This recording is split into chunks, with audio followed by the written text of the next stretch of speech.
नमस्कार, मेरा नाम अमित कुमार देवांगन है। इस सेशन में आप सभी का स्वागत है।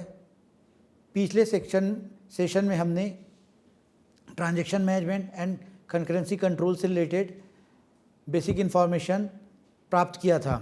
इस सेशन में हम transaction management and concurrency control से related locking, two phase locking, time stamp ordering, scheduling, ये सभी देखेंगे। इस सेशन का विषय वस्तु शेड्यूलिंग क्या है, शेड्यूलिंग के प्रकार, कॉन्करेंसी कंट्रोल की आवश्यकता, कॉन्करेंसी कंट्रोल की समस्या, करेंसी कंट्रोल में उपयोग होने वाले प्रोटोकॉल, ये सभी देखेंगे। फर्स्ट है शेड्यूलिंग क्या है। डीबीएमएस में एक शेड्यूल लेन देन का एक अनुक्रम है जो दर्शाता है कि संचालन किस क्रम में निष्पादित होते हैं। शेड्यूलिंग का महत्व इस बात में है कि वह यह सुनिश्चित करता है कि एक साथ चलने वाले ट्रांजैक्शन में कोई टकराव न हो और डेटाबेस की अखंडता, इंटीग्रिटी बनी रहे। Types of scheduling. अनुसूची के प्रकार। मुख्यतः अनुसूची के या शेड्यूलिंग के दो प्रकार होते हैं, सीरियल शेड्यूल और नॉन सीरियल शेड्यूल, जिसे हम कॉन्करेंट शेड्यूल भी कहते हैं। सीरियल शेड्यूल यह एक प्रकार का शेड्यूल है जहां सभी लेन देन एक के बाद एक क्रमानुसार चलते हैं बिना किसी भी समय पर एक साथ संचालन किए। कॉन्करेंट या नॉन सीरियल शेड्यूल। इस शेड्यूल में लेन देन का संचालन एक साथ चल सकता है, हालांकि डेटा की सुसंगतता या कंसिस्टेंसी बनाए रखने के लिए संचालन का अनुक्रम सावधानी से प्रबंधित किया जाता है। कॉन्करेंसी शेड्यूल या नॉन सीरियल शेड्यूल में हमें इस बात का विशेष ध्यान देना होता है कि अगर ट्रांजैक्शंस एक से ज़्यादा एक समय में हो रहे हैं तो कंसिस्टेंसी, डेटा कंसिस्टेंसी बनी रहे। Serial schedule. हम सीरियल शेड्यूल को ऐसे भी परिभाषित कर सकते हैं, एक सीरियल शेड्यूल में लेन देन एक के बाद एक क्रमानुसार चलते हैं और किसी भी समय में दो लेन देन के ऑपरेशंस ओवरलैप नहीं होते। मीन्स हमारे पास अगर 2 या 3 ट्रांजैक्शंस हैं तो हम उसे सीरियली अरेंज कर सकते हैं। मान लीजिए 3 ट्रांजैक्शंस है, T1, T2, T3, तो हम T1 को पहले समाप्त करें, उसके बाद T2 या T3, या फिर हम उसके क्रम को बदल सकते हैं। जैसे T2 हमने पहले T2 ट्रांजैक्शंस पहले परफॉर्म किया, उसके बाद T3 ऑपरेशन परफॉर्म किए, उसके बाद हम T1 ट्रांजैक्शन परफॉर्म किए। सीरियल शेड्यूल के विशेषताएं। प्रत्येक लेन देन पूरा होने के बाद ही दूसरा लेन देन स्टार्ट होता है। यह सबसे सरल और सीधा तरीका है जो डेटाबेस की कंसिस्टेंसी या सुसंगतता सुनिश्चित करता है, क्योंकि कोई भी लेन देन अन्य लेन देन को प्रभावित नहीं करता। उदाहरण, अगर हम 3 लेन देन या 3 ट्रांजैक्शन लेते हैं जैसे T1, T2, T3, तो और इसे हम सीरियल शेड्यूल में अरेंज करते हैं तो हम इसे ऐसे अरेंज कर सकते हैं, T1 ट्रांजैक्शन पहले समाप्त होगा, उसके बाद T2 ट्रांजैक्शन समाप्त होगा और उसके बाद फिर T3 ट्रांजैक्शन समाप्त होगा, या हम उसके क्रम को बदल सकते हैं। लेकिन आप अगर सीरियल शेड्यूल परफॉर्म कर रहे हैं तो जो 3 ट्रांजैक्शंस हैं T1, T2 और T3 वो एक के बाद एक क्रम में ही कंप्लीट होंगे। Serialisable schedule. यह सीरियलाइजेबल शेड्यूल वह होती है जो परिणाम में किसी सीरियल शेड्यूल के समान होती है, भले ही लेन देन का संचालन एक साथ किया जाए। यह सुनिश्चित करता है कि समांतर संचालन के बावजूद डेटाबेस की कंसिस्टेंसी या सुसंगतता बनी रहे। सीरियलाइजेबल शेड्यूल की विशेषताएं। लेन देन के संचालन एक दूसरे के साथ ओवरलैप हो सकते हैं, लेकिन इस तरह से प्रबंधन होता है कि उनका अंतिम परिणाम किसी सीरियल शेड्यूल के समान हो। सीरियलाइजेबल शेड्यूलिंग में हम एक साथ एक से ज़्यादा ट्रांजैक्शन परफॉर्म कर सकते हैं, जिसे हम ओवरलैप भी कहते हैं। बट इस शेड्यूल में हम कंसिस्टेंसी का ध्यान रखते हैं ताकि अंतिम परिणाम हमेशा सीरियल शेड्यूल के समान ही हो। यह उच्च प्रदर्शन और उपयोगिता की अनुमति देता है क्योंकि एक साथ कई ट्रांजैक्शन चलाए जाते हैं। उदाहरण अगर हम देखते हैं, अगर हमारे पास 3 ट्रांजैक्शंस हैं T1, T2 और T3, तो एक सीरियलाइजेबल शेड्यूल ऐसा हो सकता है जिसमें T1 और T2 ऑपरेशन में ओवरलैप हो, मीन्स वो एक साथ परफॉर्म हो रहे हो, लेकिन वो कंसिस्टेंसी मेंटेन करेंगे और अंत में ट्रांजैक्शन T3 सीरियली शेड्यूल्ड हो और तीनों ट्रांजैक्शंस के कंप्लीट होने के बाद परिणाम सीरियल शेड्यूल के परिणाम के बराबर हो। यह एक उदाहरण है जो सीरियलाइजेबल शेड्यूल से रिलेटेड है। मीन्स लास्ट में हम जब परिणाम देखते हैं वह परिणाम कंसिस्टेंट और सीरियल शेड्यूल के समान ही होता है। सीरियल शेड्यूल और सीरियलाइजेबल शेड्यूल में अंतर। सीरियल शेड्यूल में लेन देन या ट्रांजैक्शन एक के बाद एक चलते हैं। सीरियलाइजेबल शेड्यूल में लेन देन का संचालन एक साथ हो सकता है, लेकिन उनका अंतिम परिणाम सीरियल शेड्यूल के समान ही होता है।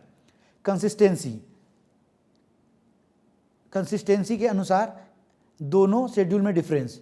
दोनों शेड्यूल डेटा कंसिस्टेंसी को सुनिश्चित करता है, लेकिन सीरियलाइजेबल शेड्यूल समांतर संचलन के साथ अधिक लचीलापन प्रदान करता है।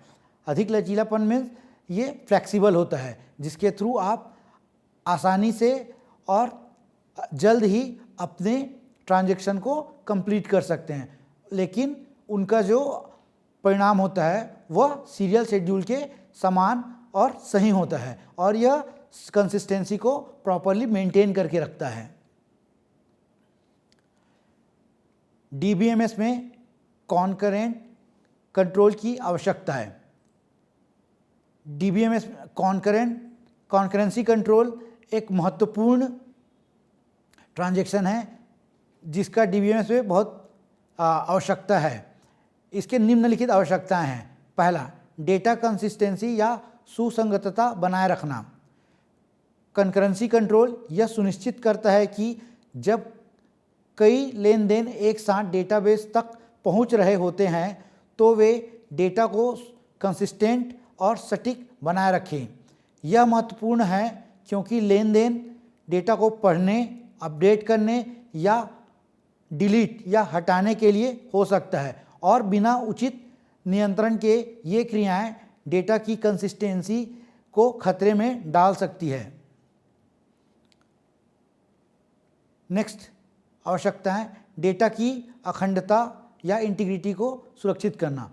कंकरेंसी कंट्रोल यह सुनिश्चित करता है कि एक ट्रांजैक्शन या लेन देन के दौरान किए गए परिवर्तन तब तक अन्य लेन देन के लिए अदृश्य रहते हैं जब तक कि वह लेन देन या ट्रांजैक्शन सफलतापूर्वक समाप्त और कमिट न हो जाए। इससे डेटा की इंटीग्रिटी बनी रहती है जो यह सुनिश्चित करती है कि डेटा सटीक और विश्वसनीय है।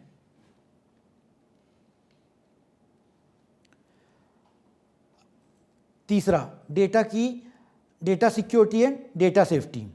कंकरेंसी कंट्रोल डेटा के अनाधिकृत या असंगत एक्सेस को रोकता है।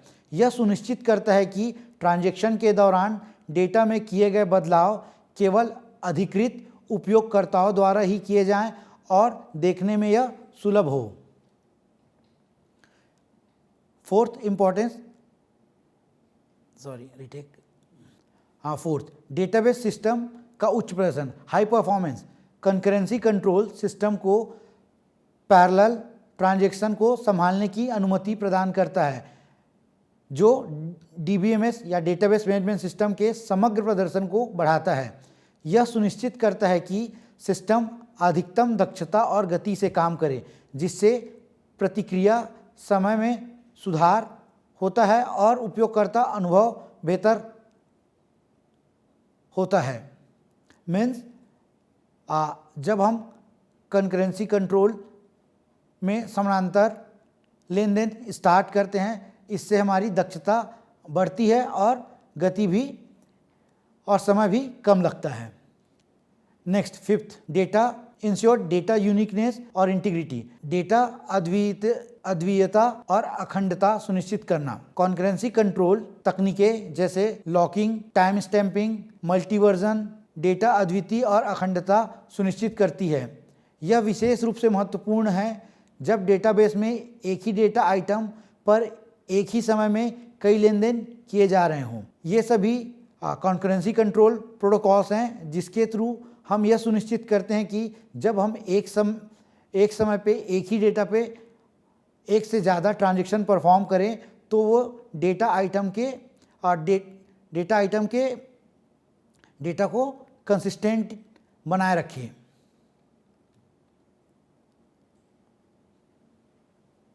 कॉन्करेंसी कंट्रोल में कुछ प्रमुख समस्याएं होती हैं जो डेटा कंसिस्टेंसी और डेटा इंटीग्रिटी को प्रभावित कर सकते हैं।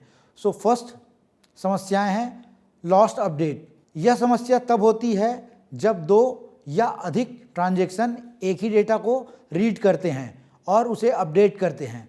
अगर इन ट्रांजैक्शंस के अपडेशन में से एक खो जाता है तो यह डेटा की कंसिस्टेंसी को प्रभावित कर सकता है। उदाहरण, हम एक उदाहरण लेते हैं कि मान लीजिए ट्रांजैक्शन T1 और ट्रांजैक्शन T2 एक ही डेटा आइटम X को रीड करते हैं और इसे वो दोनों ट्रांजैक्शन T1 और ट्रांजैक्शन T2 अलग अलग अपडेट करते हैं। अगर T1 ट्रांजैक्शन का अपडेट ट्रांजैक्शन T2 के अपडेट द्वारा ओवरराइट हो जाता है तो ट्रांजैक्शन T1 का अपडेट लॉस्ट हो जाता है। इसे हम लॉस्ट अपडेट कहते हैं। डर्टी रीड, यह स्थिति तब उत्पन्न होती है जब एक ट्रांजैक्शन उन डेटा को पढ़ता है और दूसरा ट्रांजैक्शन उस डेटा को अस्थायी रूप से अपडेट करता है और उसे कमिट नहीं करता। अगर दूसरा ट्रांजैक्शन फेल हो जाता है तो पहला ट्रांजैक्शन गलत डेटा पर आधारित होता है। उदाहरण के लिए हम देखते हैं ट्रांजैक्शन T1 ने एक डेटा आइटम X को अपडेट किया और ट्रांजैक्शन T2 ने इस डेटा को रीड किया। अगर T1 किसी समय पे ट्रांजैक्शन को रोल बैक करता है तो T2 द्वारा रीड किया गया डेटा अब असंगत हो जाएगा क्योंकि ट्रांजैक्शन T1 ने उसे टेम्पररी अपडेट किया था और उसे कमिट नहीं किया था। इसलिए T2 जब उस डेटा को रीड करता है तब उसे गलत इन्फॉर्मेशन या गलत जानकारी प्राप्त होता है। तीसरी समस्या नॉन रिपीटेबल रीड, गैर पुनरावृत्ति योग्य पढ़ना। यह समस्या तब उत्पन्न होती है जब एक ट्रांजैक्शन एक ही डेटा आइटम को दो बार पढ़ता है और हर बार विभिन्न मान प्राप्त करता है क्योंकि इसी बीच दूसरा ट्रांजैक्शन इस डेटा को अपडेट करता है। उदाहरण के लिए हम देख सकते हैं transaction T1 data item X को रीड करता है और फिर ट्रांजैक्शन T2 उसे अपडेट करता है। इसके बाद जब ट्रांजैक्शन T1 दोबारा आइटम X को रीड करता है तो उसका वैल्यू उसे भिन्न मिलता है, तो इसे हम बोल सकते हैं नॉन रिपीटेबल रीड। उदाहरण के लिए देख सकते हैं ट्रांजैक्शन T1 एक डेटा आइटम X को रीड करता है, फिर ट्रांजैक्शन 2 इस डेटा आइटम X के वैल्यू को अपडेट करता है और जब दोबारा ट्रांजैक्शन T1 उस डेटा आइटम X को पढ़ता है तब उसे उस डेटा आइटम X का मान भिन्न मिलता है क्योंकि ट्रांजैक्शन T2 ने उस डेटा को अपडेट किया हुआ है। तो इससे हम बोल सकते हैं नॉन रिपीटेबल रीड। तो यह भी एक कंकरेंसी कंट्रोल समस्या है। फोर्थ समस्या है फैंटम रीड। यह स्थिति तब उत्पन्न होती है जब एक ट्रांजैक्शन एक डेटा सेट को 2 बार पढ़ता है और दूसरी बार में उसमें नए या हटाए गए रिकॉर्ड का पता चलता है जिन्हें दूसरे ट्रांजैक्शन द्वारा जोड़ा या हटाया गया है। इसके लिए उदाहरण लेते हैं। मान लीजिए ट्रांजैक्शन T1 ने किसी कंडीशन को मीट करने वाले कर्मचारियों की सूची पढ़ी। मीन्स ट्रांजैक्शन T1 के पास एक सूची है जिसमें कर्मचारियों का नाम है। फिर ट्रांजैक्शन 2 ने उनमें कुछ नए एम्प्लॉयज़ के या कर्मचारी के नाम को ऐड किया। अगर ट्रांजैक्शन T1 फिर से उसी कंडीशन को चेक करता है तो उसे यह रिज़ल्ट पहले रिज़ल्ट से अलग मिलता है, क्योंकि ट्रांजैक्शन T2 ने कुछ नए कर्मचारियों के नाम उस लिस्ट में ऐड किए हुए हैं। तो इस समस्या को हम फैंटम रीड समस्या बोलते हैं। नेक्स्ट टॉपिक है कॉन्करेंसी कंट्रोल प्रोटोकॉल। सो कॉन्करेंसी कंट्रोल प्रॉब्लम्स को हम कॉन्करेंसी कंट्रोल प्रोटोकॉल के थ्रू मैनेज कर सकते हैं। तो कॉन्करेंसी कंट्रोल प्रोटोकॉल डेटाबेस में कई ट्रांजैक्शन को एक साथ प्रबंधित करने के तरीके हैं ताकि डेटा की कंसिस्टेंसी और इंटीग्रिटी को बनाए रखें।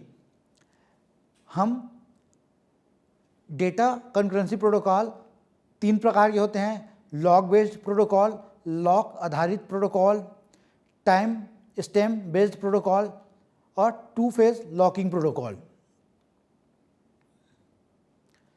फर्स्ट प्रोटोकॉल है log based protocol. Database management system में कॉन्करेंसी कंट्रोल के लिए इस्तेमाल किए जाने वाले प्रमुख तरीकों में से यह एक तरीका है। इन प्रोटोकॉल का मुख्य उद्देश्य डेटाबेस में कई ट्रांजैक्शन को एक साथ निष्पादित करते समय कन्फ्लिक्शन को बचाना होता है। इसके थ्रू हम कन्फ्लिक्शन को रोक सकते हैं। लॉग बेस्ड प्रोटोकॉल के की पॉइंट्स। लॉग बेस्ड प्रोटोकॉल में हम 2 प्रकार के लॉक का उपयोग करते हैं: शेयर्ड लॉक और एक्सक्लूसिव लॉक। शेयर्ड लॉक को हम एस लॉक से रिप्रेजेंट करते हैं, एक्सक्लूसिव लॉक को एक्स लॉक से रिप्रेजेंट करते हैं। शेयर्ड लॉक या एस लॉक्स, जब कोई ट्रांजैक्शन किसी डेटा आइटम को सिर्फ रीड करना चाहता है या पढ़ना चाहता हो तो वह शेयर्ड लॉक का उपयोग करता है। इस प्रकार के लॉक के साथ कई ट्रांजैक्शन एक ही डेटा आइटम को एक साथ पढ़ सकते हैं, लेकिन कोई भी इसे अपडेट नहीं कर सकता। मीन्स जब कभी भी हम शेयर्ड लॉक यूज़ करते हैं तो इसके थ्रू हम डेटा को सिर्फ रीड कर सकते हैं, इसमें कोई भी हम अपडेट नहीं कर सकते। यह सिर्फ रीड करने के लिए होता है। एक्सक्लूसिव लॉक, जिसे हम एक्स लॉक भी कहते हैं, जब कोई ट्रांजैक्शन किसी डेटा आइटम को अपडेट या राइट करना चाहता है तो वह एक्सक्लूसिव लॉक का उपयोग करता है। इस लॉक के दौरान न तो कोई अन्य ट्रांजैक्शन उस डेटा आइटम को पढ़ सकता है और न ही उसे अपडेट कर सकता है। लॉक कॉम्पैक्टिबिलिटी। शेयर्ड लॉक और शेयर्ड लॉक एक साथ एक ही डेटा आइटम पर हो सकते हैं। मीन्स आप शेयर्ड लॉक को कई ट्रांजैक्शन के थ्रू आप एक ही डेटा आइटम पर रीड करने के लिए यूज़ कर सकते हैं। Exclusive lock. एक्सक्लूसिव लॉक किसी अन्य लॉक के साथ संगत नहीं होते। मीन्स जब कभी भी आप एक्सक्लूसिव लॉक का उपयोग किसी एक डेटा पे करते हैं तो इसके अलावा आप किसी और लॉक का उपयोग नहीं कर सकते। यदि कोई डेटा आइटम पर एक्सक्लूसिव लॉक है तो न तो शेयर्ड लॉक और न ही अन्य एक्सक्लूसिव लॉक आप लगा सकते हैं।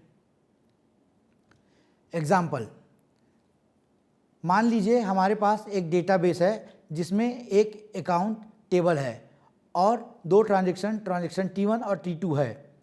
ट्रांजैक्शन T1 अकाउंट ए का बैलेंस पढ़ना चाहता है। इस स्थिति में ट्रांजैक्शन T1 अकाउंट ए पर एक शेयर्ड लॉक एस लॉक लगाएगा। अब T1 सुरक्षित रूप से अकाउंट ए के बैलेंस को रीड कर सकता है। ट्रांजैक्शन T2, इसी बीच अगर आप ट्रांजैक्शन T2 अकाउंट ए के बैलेंस को अपडेट करना चाहते हैं, लेकिन क्योंकि ट्रांजैक्शन T1 ने अकाउंट ए पर पहले से एक शेयर्ड लॉक लगाया हुआ है, T2 को इंतज़ार करना होगा और T2 तब तक इंतज़ार करेगा जब तक T1 का शेयर्ड लॉक रिलीज़ नहीं हो जाता, क्योंकि T2 को इस पर एक्सक्लूसिव लॉक लगाना है। अगर T2 ट्रांजैक्शन को अकाउंट ए के डेटा को रीड करना है तो एट अ टाइम वह शेयर लॉक उपयोग कर सकता है, बट उसे ट्रांजैक्शन के थ्रू अकाउंट ए के वैल्यू को अपडेट करना है, इसीलिए वो एक्सक्लूसिव लॉक लगाना चाहता है और उसे तब तक इंतज़ार करना होगा जब तक ट्रांजैक्शन T1 अकाउंट ए पे लगे शेयर लॉक को रिलीज़ नहीं करता। कंप्लीशन मीन्स जब T1 अपना रीड का ऑपरेशन पूरा कर लेता है तो वह शेयर लॉक रिलीज़ कर देता है। उसके पश्चात ट्रांजैक्शन T2 एक्सक्लूसिव लॉक लगा सकता है और अकाउंट ए के बैलेंस को अपडेट कर सकता है। मीन्स अगर हम कंक्लूजन कहें तो लॉक बेस्ड प्रोटोकॉल यह सुनिश्चित करता है कि ट्रांजैक्शन एक दूसरे के डेटा पर कॉन्फ्लिक्ट ना करें। यह प्रोटोकॉल डेटाबेस की कंसिस्टेंसी और इंटीग्रिटी को बनाने रखने में महत्वपूर्ण भूमिका निभाता है, खासकर तब जब डेटाबेस में एक साथ कई ट्रांजैक्शन परफॉर्म हो रहे हों। Next protocol two phase locking protocol है। टू फेस लॉकिंग प्रोटोकॉल एक मुख्य कॉन्करेंसी कंट्रोल प्रोटोकॉल है जो डेटाबेस में डेडलॉक से बचाने और कंसिस्टेंसी बनाए रखने के लिए उपयोग किया जाता है। इसका मुख्य उद्देश्य यह सुनिश्चित करना है कि ट्रांजैक्शन सही क्रम में निष्पादित हो, जिससे कोई कॉन्फ्लिक्ट या डेटाबेस की कंसिस्टेंसी या इंटीग्रिटी में कमी ना हो। टू फेज लॉकिंग के दो फेज होते हैं, ग्रोइंग फेज और श्रिंकिंग फेज। ग्रोइंग फेज इस चरण में ट्रांजैक्शन आवश्यकतानुसार नए लॉक प्राप्त करती है। यह तब तक लॉक को प्राप्त करती ही रहती है जब तक कि उसे सभी आवश्यक डेटा आइटम के लिए लॉक्स नहीं मिल जाते। इस स्टेप के दौरान ट्रांजैक्शन किसी भी लॉक को रिलीज़ नहीं करती। जैसे ही सभी जरूरी लॉक हासिल हो जाते हैं, ट्रांजैक्शन श्रिंक फेज में प्रवेश करती है। मीन्स ग्रोइंग फेज में रिसोर्सेज को वो कलेक्ट करती है। सेकेंड फेज श्रिंकिंग फेज होता है, जिसे हम संकुचन चरण कहते हैं। इस चरण में ट्रांजैक्शन धीरे धीरे सभी लॉक्स को रिलीज़ करना स्टार्ट करती है। इस चरण के दौरान कोई नया लॉक प्राप्त नहीं किया जा सकता। ट्रांजैक्शन केवल लॉक्स को रिलीज़ करने के लिए होता है और जैसे ही सभी लॉक रिलीज हो जाते हैं, ट्रांजैक्शन समाप्त हो जाता है। टू फेज लॉकिंग में हम ग्रोइंग फेज और श्रिंकिंग फेज का उपयोग करते हैं ट्रांजैक्शन लॉक करने और ट्रांजैक्शन को रिलीज़ करने के लिए। उदाहरण के लिए मान लीजिए हमारे पास एक डेटाबेस है जिसमें अकाउंट ए और अकाउंट बी है। एक ट्रांजैक्शन T1 अकाउंट ए से कुछ पैसे निकालकर अकाउंट बी में जमा करना चाहता है। ग्रोइंग फेज में क्या होगा, सबसे पहले ट्रांजैक्शन T1 अकाउंट ए पर एक्सक्लूसिव लॉक एक्स लॉक प्राप्त करेगा ताकि वह सुरक्षित रूप से पैसे निकाल सके। फिर ट्रांजैक्शन T1 अकाउंट बी पर भी एक्सक्लूसिव लॉक एक्स लॉक प्राप्त करेगा ताकि वह पैसे जमा कर सके, क्योंकि एक्सक्लूसिव लॉक के द्वारा वो किसी भी अकाउंट के डेटा को अपडेट कर सकता है। अब ट्रांजैक्शन T1 के पास दोनों अकाउंट्स के लिए लॉक हैं और वह ऑपरेशन को निष्पादित कर सकता है। सेकेंड फेज श्रिंकिंग फेज, जैसे ही ट्रांजैक्शन T1 ने अकाउंट ए से पैसे निकाल लिया और अकाउंट बी में जमा कर दिए, वह सबसे पहले अकाउंट ए पर लगे एक्सक्लूसिव लॉक को रिलीज़ कर देगा। इसके बाद वह अकाउंट बी पर लगे एक्सक्लूसिव लॉक को रिलीज़ कर देगा। इस प्रकार ट्रांजैक्शन T1 अपने सभी ऑपरेशनों को पूरा करके सभी लॉक को रिलीज़ कर देता है और ट्रांजैक्शन समाप्त कर देता है। टू फेज लॉकिंग प्रोटोकॉल यह सुनिश्चित करता है कि ट्रांजैक्शंस के सभी आवश्यक लॉक एक बार प्राप्त किए जाएं और सभी ऑपरेशन पूरा होने के बाद ही लॉक को रिलीज़ किया जाए। इस प्रक्रिया के दौरान ट्रांजैक्शन पहले सभी आवश्यक संसाधनों पर नियंत्रण प्राप्त करती है, यह ग्रोइंग फेज में होता है और फिर सभी संसाधनों को धीरे धीरे यह छोड़ती है या रिलीज करती है, यह श्रिंकिंग फेज में होता है। यह प्रोटोकॉल डेटाबेस की कंसिस्टेंसी को बनाए रखने में महत्वपूर्ण भूमिका निभाता है। तीसरा protocol time stamp based protocol है। टाइम स्टैम्प बेस्ड प्रोटोकॉल, इसे हम टाइम स्टैम्प आधारित प्रोटोकॉल भी कहते हैं। यह डेटाबेस में कंसिस्टेंसी कंट्रोल के लिए उपयोग किया जाने वाला प्रमुख तरीकों में से एक है। इन प्रोटोकॉल्स का मुख्य उद्देश्य डेटाबेस में कई ट्रांजैक्शन के बीच सही क्रम सुनिश्चित करना है ताकि कोई भी ट्रांजैक्शन एक दूसरे को कॉन्फ्लिक्ट ना करे। टाइम स्टैम्प आधारित प्रोटोकॉल की मुख्य अवधारणाएं। टाइम स्टैम्प प्रोटोकॉल, जब कोई ट्रांजैक्शन शुरू होता है तो उसे एक यूनिक टाइम स्टैम्प दिया जाता है। यह टाइम स्टैम्प यह दर्शाता है कि ट्रांजैक्शन किस समय शुरू हुआ था। टाइम स्टैम्प का उपयोग यह तय करने के लिए किया जाता है कि कौन सा ट्रांजैक्शन पहले निष्पादित होगा और कौन सा ट्रांजैक्शन बाद में निष्पादित होगा। एक ट्रांजैक्शन जिसकी टाइम स्टैम्प कम होती है उसे पुराने ट्रांजैक्शन के रूप में माना जाता है और जिसका टाइम स्टैम्प अधिक होता है उसे नए ट्रांजैक्शन के रूप में माना जाता है। मीन्स अगर ट्रांजैक्शन T1 जिसका टाइम स्टैम्प वैल्यू 100 है और एक और ट्रांजैक्शन है T2 जिसका टाइम स्टैम्प 200 है, तो हम T1 टाइम स्टैम्प वाले ट्रांजैक्शन जिसे हम T1 बोल रहे हैं उसे हम पुराना ट्रांजैक्शन बोलेंगे और जिस ट्रांजैक्शन जिसे हम T2 बोल रहे हैं उसका टाइम स्टैम्प वैल्यू 200 है उसे हम नया ट्रांजैक्शन बोलेंगे। टाइम स्टैम्प बेस्ड प्रोटोकॉल में रीड और राइट के रूल्स। रीड ऑपरेशन, यदि ट्रांजैक्शन T1 एक डेटा आइटम को पढ़ना चाहता है या रीड करना चाहता है और उसका टाइम स्टैम्प किसी अन्य ट्रांजैक्शन द्वारा लिखे गए टाइम स्टैम्प से छोटा है तो T1 सफलतापूर्वक पढ़ सकता है। यदि टाइम स्टैम्प बड़ा है तो इसका मतलब यह है कि ट्रांजैक्शन ने एक नए वर्जन को पढ़ने की कोशिश की है जो इसके समय से पहले लिखा गया था, इसलिए T1 को रोल बैक करना होगा। राइट ऑपरेशन, यदि ट्रांजैक्शन T2 किसी डेटा आइटम को अपडेट करना चाहता है और उसका टाइम स्टैम्प उस आइटम के वर्तमान पढ़ने और लिखने के टाइम स्टैम्प से कम है तो T2 को रोल बैक करना होगा। अगर टाइम स्टैम्प बड़ा है तो T2 में ट्रांजैक्शन 2 सफलतापूर्वक इसे राइट या अपडेट कर सकता है। उदाहरण के लिए हम देखते हैं हमारे पास दो ट्रांजैक्शन T1 और ट्रांजैक्शन T2 है जो एक ही डेटा आइटम X पर ऑपरेट कर रहे हैं। ट्रांजैक्शन T1 की टाइम स्टैम्प वैल्यू 100 है और ट्रांजैक्शन T2 की टाइम स्टैम्प वैल्यू 200 है। तो T1 ने X को 100 पर पढ़ा और फिर T2 ट्रांजैक्शन ने X को 200 पर पढ़ा।